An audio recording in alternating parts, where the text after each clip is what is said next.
The third interview that I did for Playboy, I believe it was third or maybe the fourth, was of Malcolm X, at a time when Malcolm was just coming into major prominence in the national periodicals and newspapers.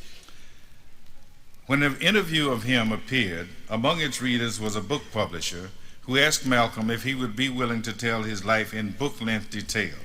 Malcolm was hesitant at first, but he finally agreed that he would.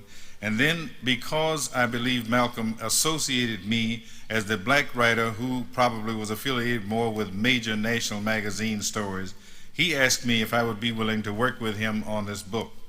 I was pleased, honored, flattered to do so.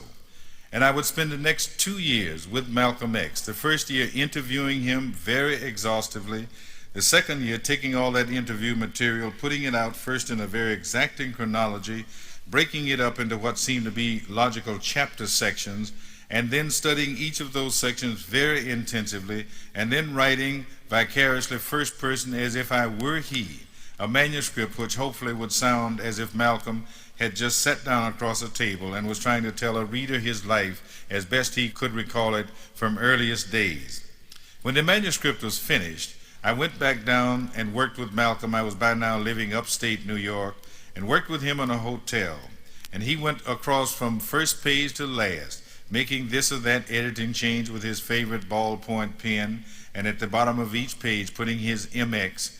And then he said to me, "I don't think I'm going to live to read this in print." Malcolm proved to be very prophetic, because it was less than 2 weeks later he was shot to death in the Audubon Ballroom. And the following morning after that, I sat down and began the most traumatic writing I have ever done in my life, calling forth as best I could reminiscings of having met and worked with this man, anecdotes and insights into him, put together in some kind of tumbling chronology. And that is that part which now appears at the end of that book, called the epilogue. And the autobiography of Malcolm X was concluded and on its way